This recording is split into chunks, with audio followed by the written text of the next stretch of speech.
প্রিয় দর্শক আসসালামু আলাইকুম। এমএস কিচেন ইউটিউব চ্যানেল থেকে সবাইকে ওয়েলকাম জানিয়ে আজকের এপিসোডটি শুরু করছি। আমার আজকের এপিসোডে থাকছে দারুণ সুস্বাদু একটি ভর্তার রেসিপি। আজকে আমি ভর্তা তৈরি করব বাঁধাকপি দিয়ে।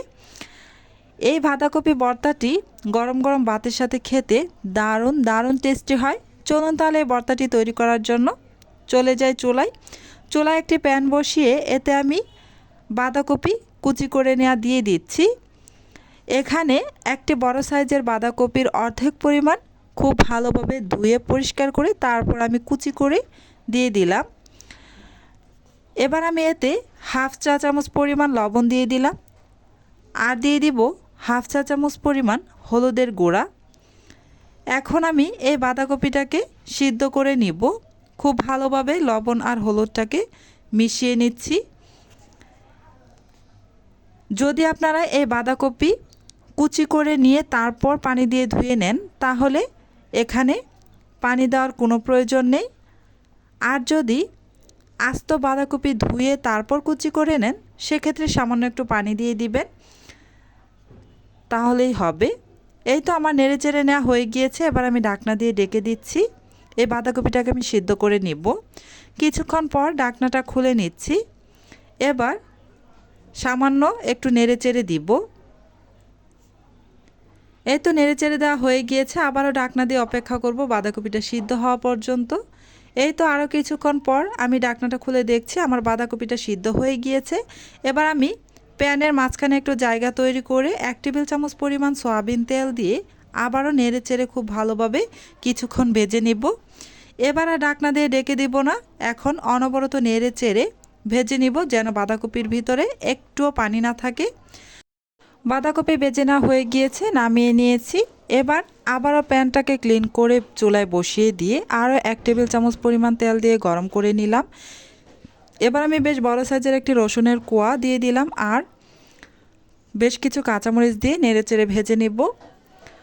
আপনারা আপনাদের পছন্দ মতো কাঁচামরিচের পরিমাণটা দিয়ে দিবেন, যে যেমন জাল খেতে পছন্দ করেন। এই তো আমার কাঁচামরিচগুলো ভেজে নেওয়া হয়ে গিয়েছে।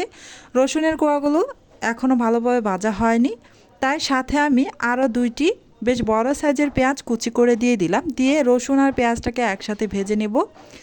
পেঁয়াজ খুব বেশি ভাজার প্রয়োজন নেই, সামান্য একটু ভেজে নিলেই হবে। এই তো পেঁয়াজ রসুন আমার ভেজে নেওয়া হয়ে গিয়েছে। এবার আমি উঠিয়ে নিচ্ছি।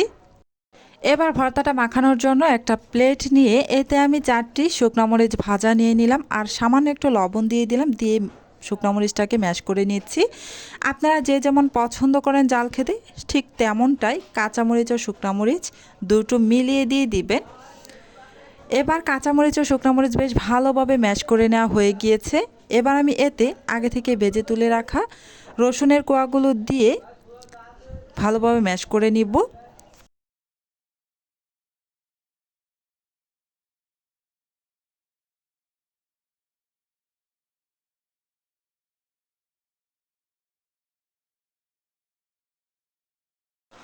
রসুন ম্যাশ করে নেওয়া হয়ে গিয়েছে। এবার সব কিছু একসাথে মিশিয়ে নিয়ে তারপর ভেজে তুলে রাখা পেঁয়াজগুলো দিয়ে আবারও নেড়েচেড়ে মিশিয়ে নিলাম। এবার আমি এতে দিয়ে দিচ্ছি সিদ্ধ করে রাখা বাঁধাকপি, একটু কচলে নিয়ে তারপর দিয়ে দিলাম। দিয়ে এবার সব কিছুর সাথে খুব ভালোভাবে মিক্স করে নিচ্ছি। খুব ভালোভাবে মাখাতে হবে। যত ভালোভাবে মাখাবেন ভর্তার টেস্ট ততই ভালো আসবে। ভর্তার টেস্ট আসলে মাখানোর উপরে ডিপেন্ড করে। যত ভালোভাবে মাখানো যাবে ততই এর টেস্ট বেড়ে যাবে। এই তো মাখানো শেষ। এবার আমি এতে কিছু ধনিয়া পাতা দিয়ে দিলাম, প্রায় হাফ কাপের মতো। এবার আবারও ভর্তার সাথে ধনিয়া পাতাটাকে মিশিয়ে নিলাম। এখন লাস্ট পর্যায়ে এসে এতে সরিষার তেল দিয়ে দিব। আমি আমার পছন্দ মতো দিয়ে দিচ্ছি, প্রায় 1.5 টেবিল চামচ পরিমাণ হবে।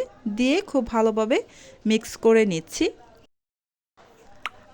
আমার মজাদার ভর্তাটি তৈরি হয়ে গিয়েছে। এবার গরম গরম ভাতের সাথে খাওয়ার পালা। অসাধারণ টেস্টি এই ভর্তাটি। আপনারা চাইলে বাসায় একবার হলেও ট্রাই করে দেখতে পারেন। আশা করছি আপনাদের কাছেও অনেক বেশি ভালো লাগবে। আজকের মতো এখানেই বিদায় নিচ্ছি। আবারও চলে আসব অন্য কোনো দিন নতুন আরও একটি রেসিপি নিয়ে। আপনারা অনেক বেশি ভালো থাকবেন, সুস্থ থাকবেন। আসসালামু আলাইকুম ওয়া রাহমাতুল্লাহি ওয়া বারাকাতুহু।